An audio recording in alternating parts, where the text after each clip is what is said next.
Hi అండి అందరికీ welcome back to my channel. అందరూ ఎలా ఉన్నారండి? సో ఈ చిన్న షార్ట్ వచ్చేసి మా రుద్రాంశ స్కూల్లో షేప్ ఎక్స్ప్లోర్స్ అని చెప్పేసి ఒక చిన్న యాక్టివిటీ కండక్ట్ చేస్తున్నారనమాట.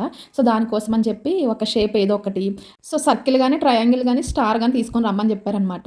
సో నేను కూడా నా చిన్నప్పుడు ఎప్పుడు ఇలా ప్రాజెక్ట్ వర్క్ తీసుకొని వెళ్ళలేదండి. ఏదైనా చెప్పినప్పుడు స్కూల్లోని దానికి సంబంధించి మా రుద్రాంశకి అయితే ప్రిపేర్ చేయాల్సి వస్తుందన్నమాట.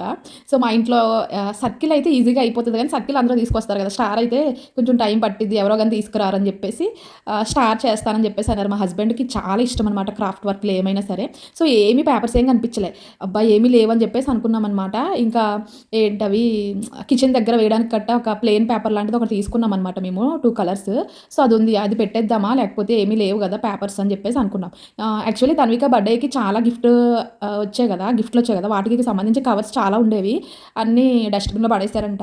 సో ఇంకా మా అమ్మగారు వెతికాం కానీ ఏం కనిపించలేదు అనమాట. ఫైనల్గా ఇది ప్రిపేర్ చేసిన తర్వాత పర్పుల్ కలర్ ఒక చిన్న కవర్ తీసుకొచ్చి ఇచ్చారనమాట. సో ఇంట్లో ఉన్న పేపర్ ప్లేట్తో స్టార్ అయితే తయారు చేసాం. ఫైనల్గా తయారు చేసిన తర్వాత ఇంకా స్టిక్ కావాలి కదా, దానికి స్టిక్ ఎలానా అని చెప్పేసి ఆలోచిస్తే చీపురు పుల్లలు ఉంటాయి కదా, వాటిని తీసుకొని వాటికి కూడా మంచిగా ఇలాగా టేప్ వేసేసి ర్యాపర్లా దాన్ని చుట్టేసామన్నమాట. కవర్ చుట్టేస్తే మంచిగా వచ్చింది. సో మొత్తానికి ఫైనల్గా అయితే స్టార్ అయితే రెడీ చేసి మా వాడికి స్కూల్కి పంపించామన్నమాట.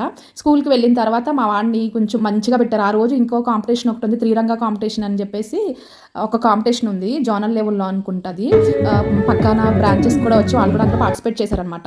సో ఇంకా మా వాడైతే ఒకలా ఫీల్ అవుతున్నాడు, వాడికి అన్నీ తెలుస్తున్నాయి అనమాట. ఇప్పుడు ఏంటంటే ఏదైనా మేడం అడగగానే అది చేయకపోతే మేడం వెనక నుంచోబెడుతున్నారు నన్ను అని చెప్పేసి మేమైతే షూ తీసుకోలేదన్నమాట. వాడికి ఇంకెందుకులే, 3 మంత్సే కదా. యాక్చువల్లీ 3 మంత్స్కి ఒకసారి వాళ్ళు పెరుగుతారు కదా, వాళ్ళు హైట్ వెయిట్ అలా పెరుగుతారనమాట. మా వాడు వెయిట్ పెరగకపోయినా హైట్ అయితే పెరుగుతాడులేండి. సో మేడం షూ కొనమంటున్నారు, నన్ను లాస్ట్లో నుంచోబెడుతున్నారంటే కొనడం అయితే తప్పలేదు ఇంకా ఫైనల్గా వాడికి. సో మొత్తానికి కాంపిటీషన్ అయితే చాలా బాగా జరిగింది. ఇంకా పిక్స్ అయితే పంపలేదు మేడం, పంపితే కంపల్సరీ షేర్ చేస్తాను మీ అందరికీ. ఈ వీడియో మీకు నచ్చినట్లయితే please like, share and subscribe to my channel.